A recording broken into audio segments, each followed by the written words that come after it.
Mick Flannery, good morning. Hello. Good morning, Dave. How are you doing? Bright-eyed and bushy-tailed. And is that a baby I hear in the background? That is a baby. Yeah, A 3-week-old called Oscar. that's right. Yeah, Congratulations. I have a 3-month-old called Daniel. yeah, that's lovely. I don't know about you, but we have a double-barrel surname, so we decided to disguise the double-barrel surname by giving him 3 first names. Okay, so he's 5 names. Kind of figured you only get to do it once. May as well go to town on it. We kind of had girls' names that we were like, there was maybe 3 girls' names that we were 100% happy with, or we would have gone with any one of those 3, but the boys' names we weren't that sure on, so it took a bit. So are you going to let him decide later on when he gets older? Well, he's Daniel Rua Rossa. He could be Danny Rua. He could be all sorts, but he'll be the full name like whenever it's kind of like get into the house kind of thing. Yeah. Daniel Rua Rossa McConnell Brown, Esquire, maybe.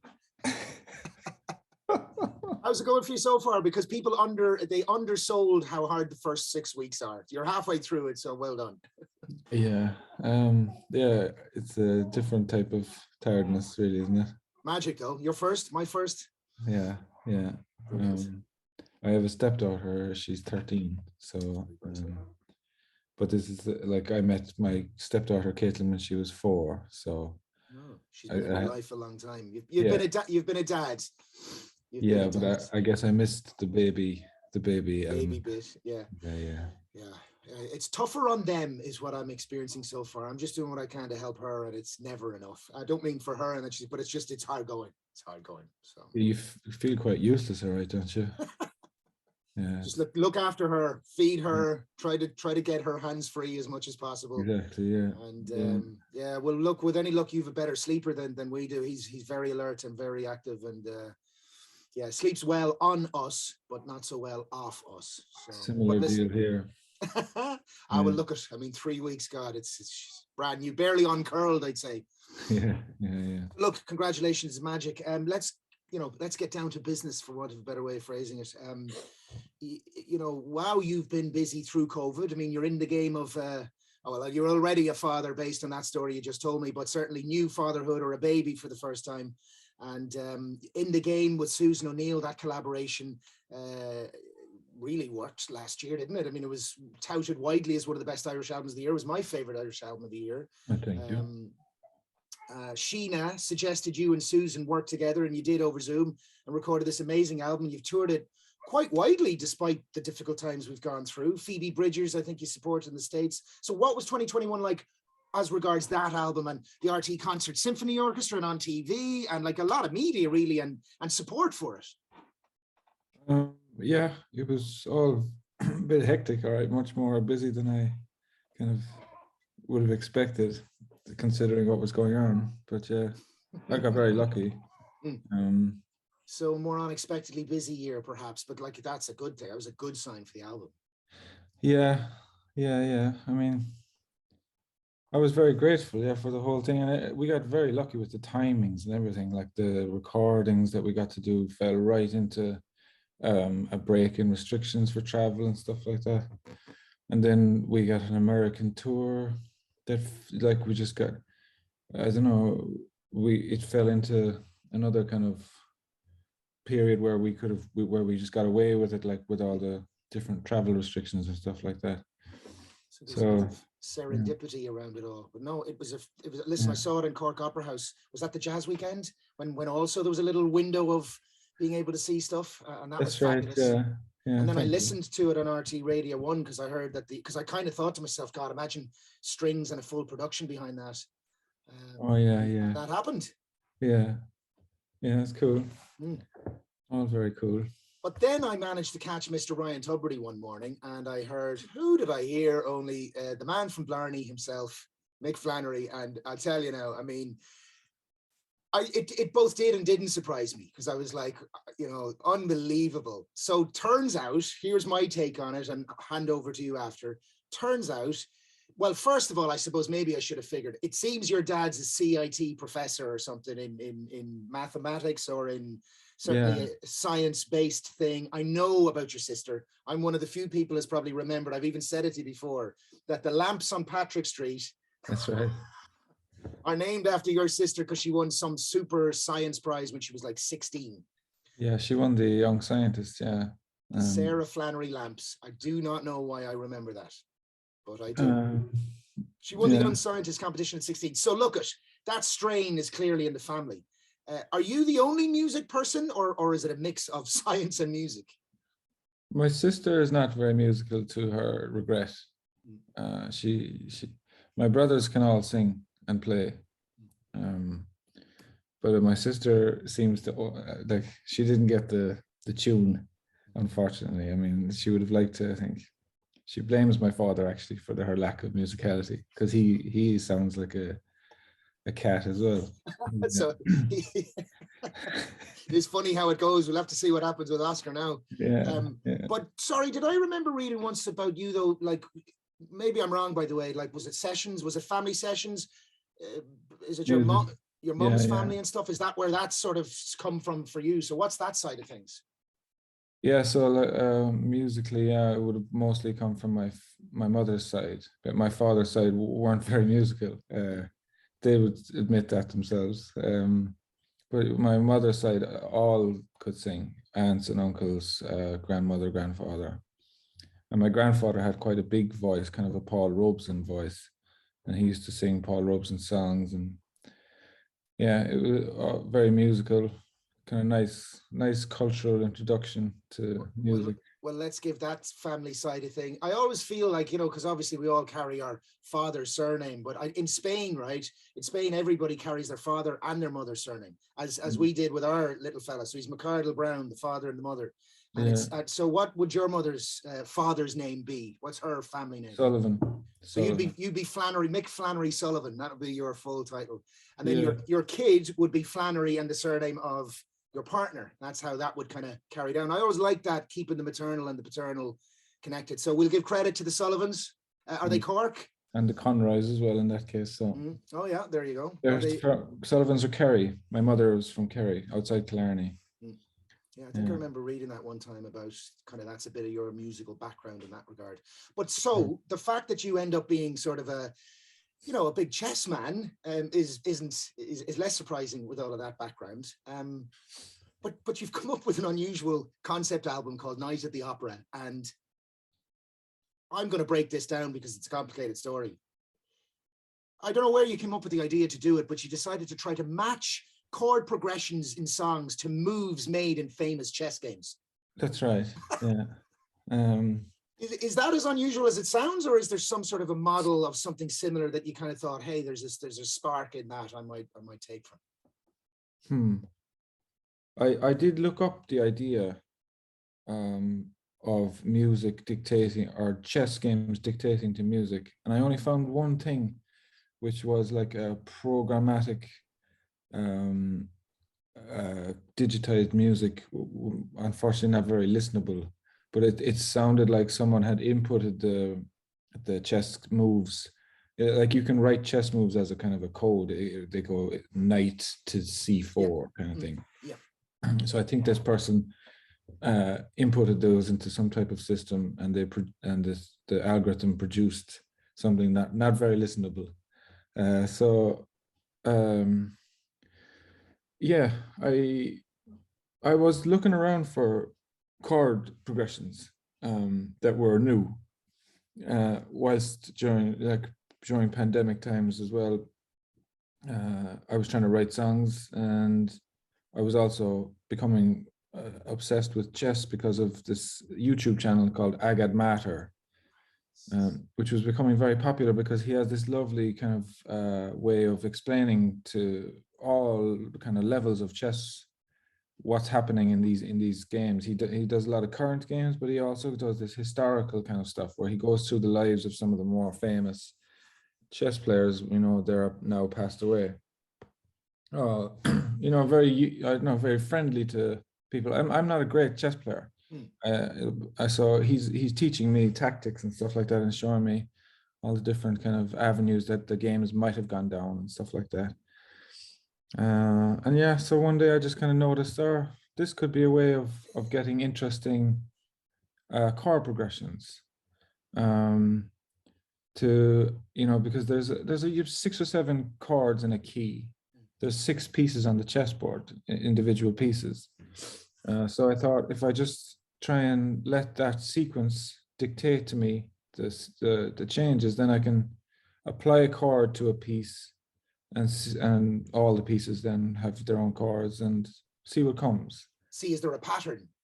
Yeah, you'd have And, to. I had to look for patterns. So I would go through games, and I'd watch Agate Matter's channel, and as he was explaining the game, I'd write down in a notebook: pawn, pawn, knight, knight, pawn, bishop, and and what that might equate to then to the chords.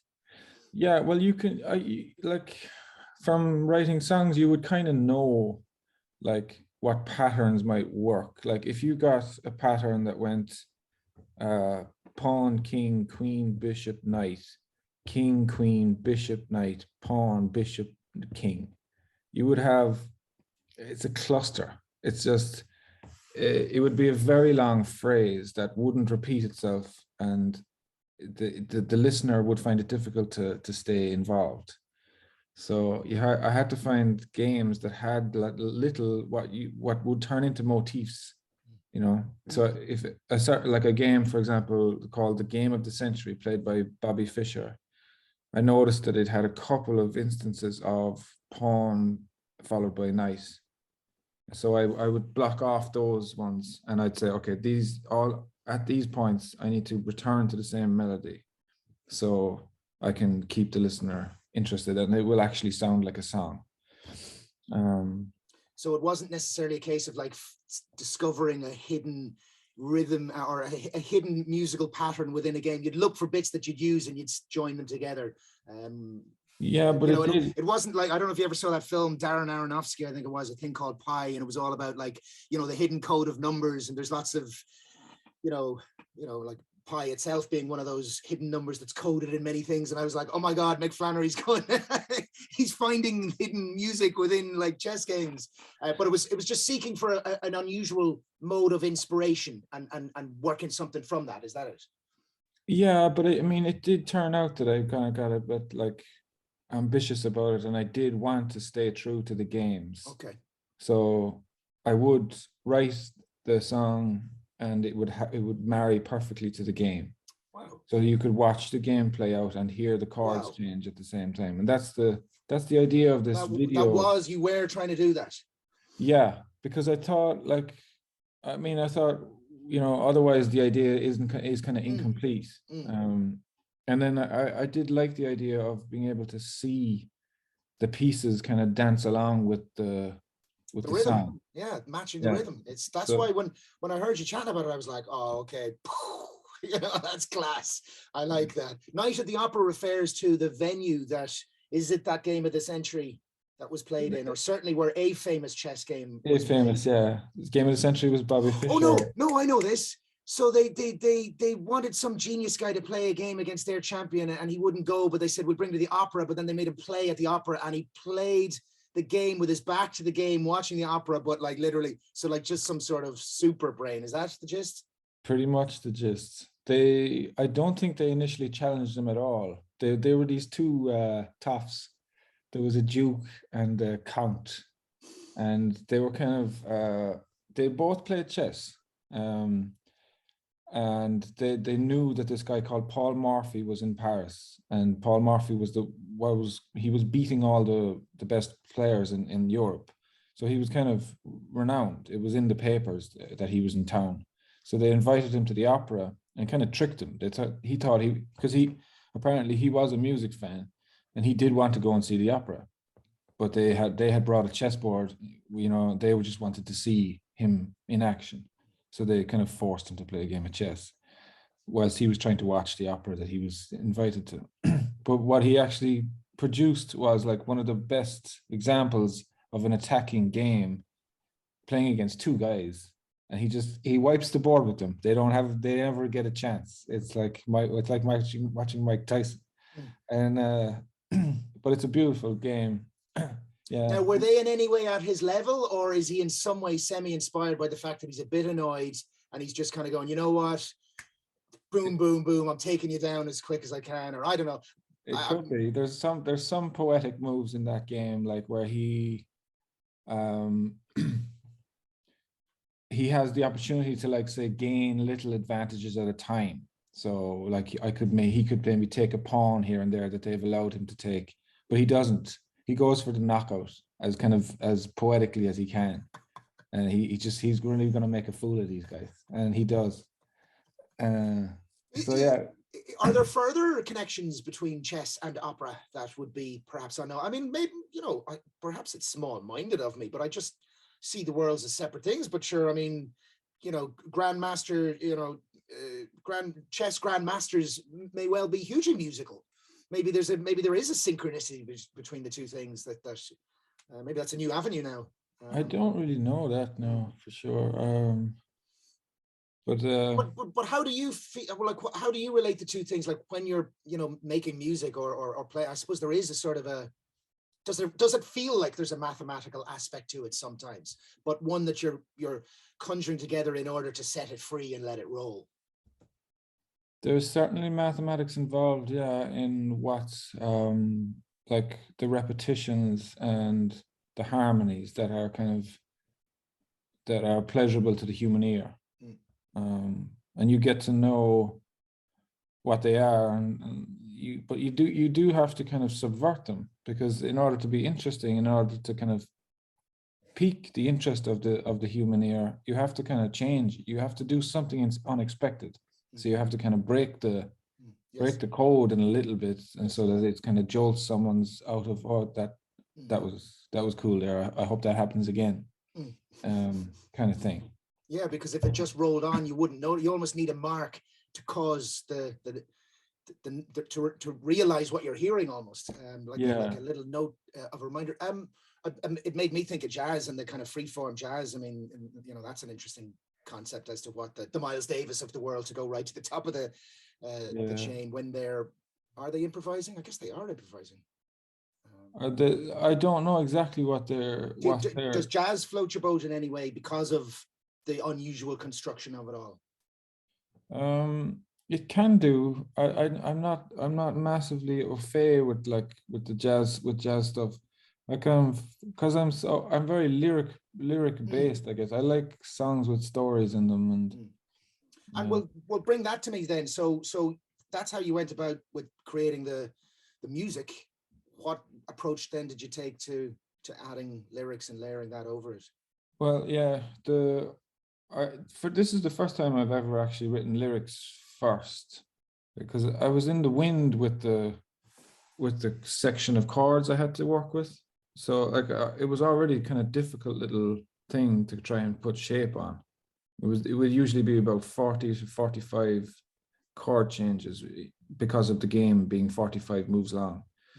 So I'd said I would write a poem about the player who won the game. Usually, in The Night at the Opera, it was the plot of the opera. I wrote a kind of a made up little monologue, or a dialogue, sorry, from two of the characters in the opera that Paul Morphy was trying to watch, and then I would try and fit this poem onto the different sections of chords. So yeah. It was new to me, but I had to kind of try and get some control back, because the game was taking too much control away from me. So I had to kind of dictate to it back. So I allowed myself to kind of hang on a certain move for a while before changing to the next move, so that every chord change wasn't exactly the same time. Yes. So that's why when the videos. Sorry. What's the videos bit? You mean the games themselves? The marrying of the two? Yeah, so because this is a kind of a niche thing, I decided to go with the modern digital thing of NFTs. I don't know how. I forgot about that aspect. Yes, non-fungible tokens. It's hard to get your head around what it is, but people are selling the digital rights to a thing that they will then own, that only they will own, and this creates an exclusivity around it that has a value. But obviously also people wonder if it's Emperor's New Clothes and actually doesn't have any value whatsoever. Well, there's a lot of the early artwork of the things that are being sold that have extraordinary prices on them. And I think it's because it's a new kind of era that they feel that this is not going away, and that these early artworks will be valuable just by virtue of the fact that they're early. Yes.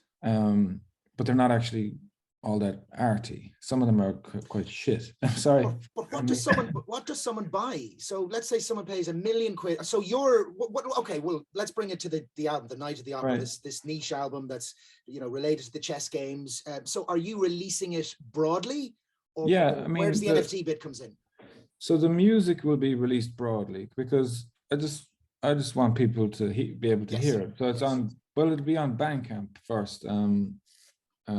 We might eventually get it onto streaming, but there's a kind of a charity element to it, so we're trying to use the Bandcamp first.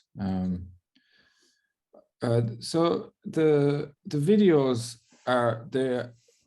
we're using the kind of idea that an artist would use, where they make like 100 prints of a piece of work. Yes. And they sell that, and they hope to get a better price for them, because there's only ever going to be 100. Yes. So that's the same idea with these videos. We don't know exactly what number of videos we'll release to this thing, but we're going to make a set of videos for each song, where you'll hear the song and you'll see the game in question play out exactly in time with the song. And so, because chess is not for everyone, I thought, like, let's just make it a limited edition type thing, so that we can raise some money for the charity. And which is Effective Altruism is a charity. It's like they rate the effectiveness of different kind of foundations and approaches, and so that they make the most of your donations. Everything that you give does as much as it can for the good of the people receiving. So will it be those video games married to the music? So the ones that you were watching on this guy's channel, is it, without his voice, or maybe slightly brought in? No, my sister had to program them. My sister and her husband programmed the games to move along with the bass track so the bass of each song uses single notes to denote the move in the chess game. So the bass line is not complicated, because it's representing the game. So every time you hear a bass note, the corresponding piece moves, and you see the game play out exactly with the bass note, and then the song is kind of wavering on top. So that's where do you sell an NFT like that? And so someone buys the digital rights to that video, they then own it. Do they keep it to themselves? It's up to them. It's up to them. So they could load it up on YouTube, or they could. But if they did, they would then destroy the value of it, because the value is in the exclusivity of it.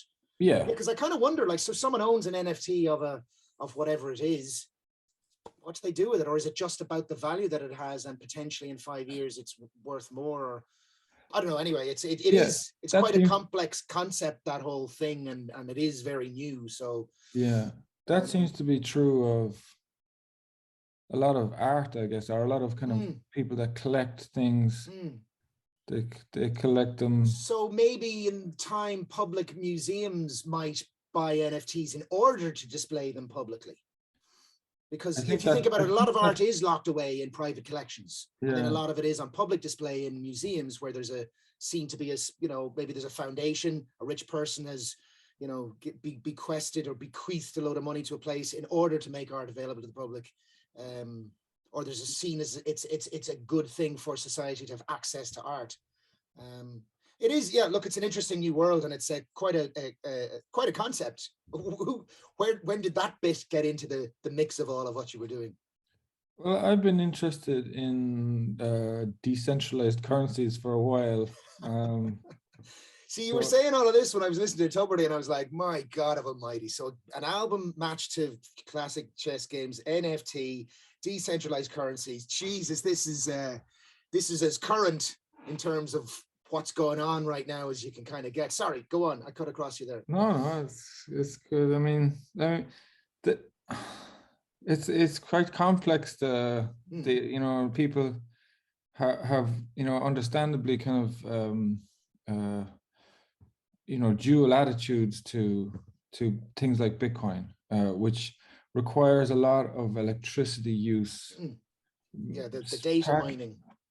The mining of Bitcoin itself, partly due to human greed,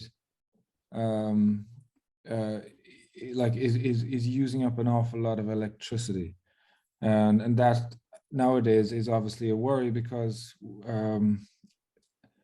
you know it starves a system of electricity that could be used for something else, and the electricity might be being generated with less than desirable means, like coal factories and or coal powered generators. But the currency itself is, I think, something that's worth thinking about. The decentralized currency that Bitcoin is. It's something that cannot be affected by a central banking system or a state entity. They can't inflate, they can't print more of it, and they can't devalue people's working hours, you know. Although obviously some suggest that actually it's just a giant pyramid scheme of some kind or other. What I know, and we probably don't have the time to get into the detail of it, is some mysterious Japanese guy seeded the internet in some way with coins that needed to be mined by getting, well, people use high-powered computers to run programs to discover where these coins are, and because of the exclusivity of it and the desire for people to have them in order to trade them or see their value rise, they go mining for them. It is a bit mind-blowing. Are all the other cryptocurrencies, do they work in the same way? Do you have to run computer programs to discover where they are? Like, you get them for free once you discover them. Is that the way? But people run banks and banks of computers endlessly running sequences of numbers, is it, to land on the right one? I don't know. That's about the extent of that's about the extent of how I can. The Bitcoin algorithm itself runs a kind of a lottery, where the mining rigs they try to hit a number that the algorithm has chosen to be the winning number. So the people that run these mining rigs, they pay via their electricity bill for the chance of mining this. But they're nearly all gone because there was a limited number originally released, hence why the value is increasing. Is that correct? That's correct, yeah. Now, like, there's some element of like Ponzi to it but not Ponzi in its real kind of definition. It's just kind of the early adopters will probably do well from it because of the scarcity. But the scarcity is probably one of its benefits, because its total number will never change, so that it can't be inflated after the fact. Yes. And as a currency, that's a very valuable characteristic. That, like, say you spend your life working, and you're working for, say, 20 euros an hour, and you get to 65, and all of a sudden the government decides to double the supply of euros. So they've halved the value of your 20 years of work just because some banker got up to some funky stuff, you know. But that's impossible with this type of decentralized system. And so it takes that power away from potentially nefarious governments to mess with the value of it. The value is only what people consider the value of it is. And for anyone remembering their history, Weimar Republic in between World War I and World War II is when, you know, superinflation destroyed Germany and arguably laid the seeds for the rise of the Nazis and fascism generally through Europe. So inflation and superinflation is a scary thing. So yeah, like you know, it is. We you know, we live in interesting times in terms of cryptocurrencies and NFTs and. There's definitely improvements to be made. Like, you would definitely hope that the electricity used would be greener, and that perhaps it won't be as necessary. the NFTs at the moment are generally used on the Ethereum blockchain, which is also a proof of work blockchain like Bitcoin, where there's mining involved. So there is electricity use involved. So that's, you know, it's a product of the times of where we are. Like digital revolution has it's coexisting with environmental concerns that, so it's unfortunate because the ideas are pushing up great. against each other. Yeah, no, I hear what you're saying, and I get, but and yet there's so many cryptocurrencies too. You'd imagine that there'll be, I mean, not to say that it's a bubble, but there'll be some sort of a burst whereby a level will be found, and some of the many cryptos you'd imagine will fall away. Like didn't what you call him? It wasn't Bezos. It was Elon Musk created a joke cryptocurrency that's now a real cryptocurrency. That being Doge, as people would probably see advertised in their Facebook feeds fairly regularly. Yeah, I think he didn't create that, but he did kind of talk it up. Yeah. No, I don't know exactly how Doge works. I couldn't really speak to it. It seemed people in the cryptocurrency world seem to believe that it is still a joke, and that it won't be able to kind of achieve, like what you say, it will fall away. Yeah, a lot of them will fall away. There's a lot of grifting, and there's a lot of it's kind of a little bit kind of Wild West. Yes. Well, that's sort of what I meant about potentially a bubble or something that'll shake it all up a bit and settle it a bit, and maybe the value of all of them will fall down to a more realistic level. That is where it kind of moves on from. Yeah. Including the Bitcoins of the world and everything. But if anyone's listening thinking like, wow, your man knows a lot about it, everything I've said is about the extent of what I can figure out, because it's kind of quite, but look, I guess that's what's exciting about it. And similarly, presumably for you, what's attractive about it is, first of all, the philosophical concepts behind it. But the likes of NFTs and cryptocurrencies and all of that, it's certainly an interesting direction in which we're all moving. And you've a little Oscar and I've a little Daniel, and God knows when they're our ages, how those things will have, become and what they'll mean. And they'll probably look back and go, oh, sure, our old men, they didn't know what they were on about. Or whatever. Who knows? My old man got caught up in that Bitcoin thing this freaking easy.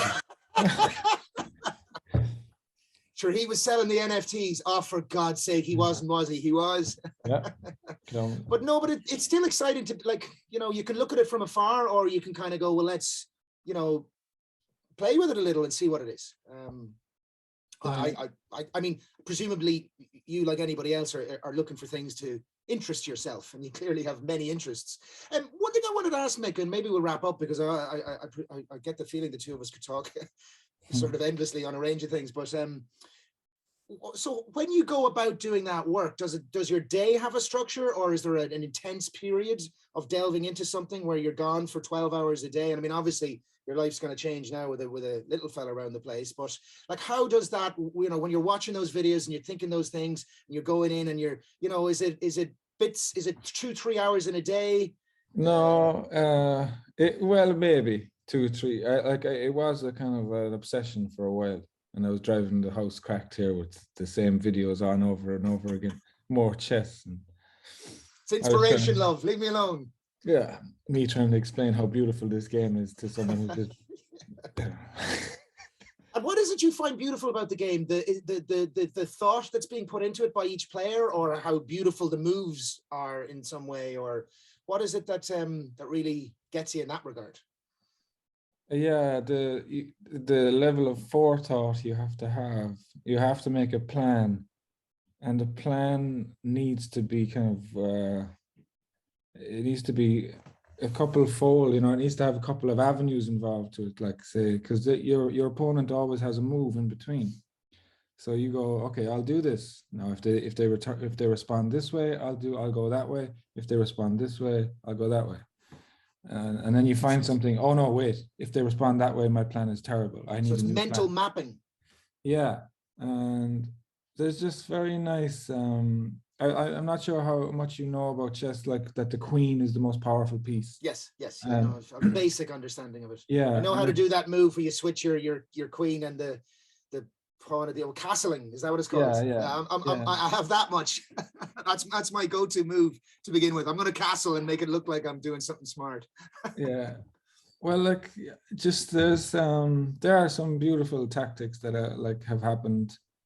In that Night at the Opera game, there's a couple of examples of it, where Morphy is just really constricting his opponent's pieces. He's not allowing his opponent to actually use his pieces, and Morphy in this game also kind of displays this kind of sacrifice tactic, where he'll allow you to take his queen, but when you take his queen, the game is over in the next move. It's a tactical sacrifice. Because he's suckering you into a move that he's already worked out. Go, you do that, and then I've got 7 moves to. Mm-hmm. And he's also taught out like in a forcing way, like that the opponent has no option. Like I'm going to offer you my queen, and it's wrong to take it, but you have to take it. You've got no other move to make. Yeah, no, I can see the appeal of that. I might get on that YouTube channel now. I might get obsessed myself, but I won't be able to express any of my enjoyment of it in as creative a way as you've gone and done. So well done. I did kind of cut you off. So you had a bit of an obsession for a period, and it would be maybe 2-3 hours a day. But is that how you kind of normally work, in the sense of, is there frenetic periods of absorption, or is it a sort of a steady thing along a long period of time? It can be a bit of both. There's not much rhyme or reason to it, really. I try to keep my mind open to things. Like sometimes, times like this now with a young baby, just music hasn't really come into my mind over the last few weeks. But I'm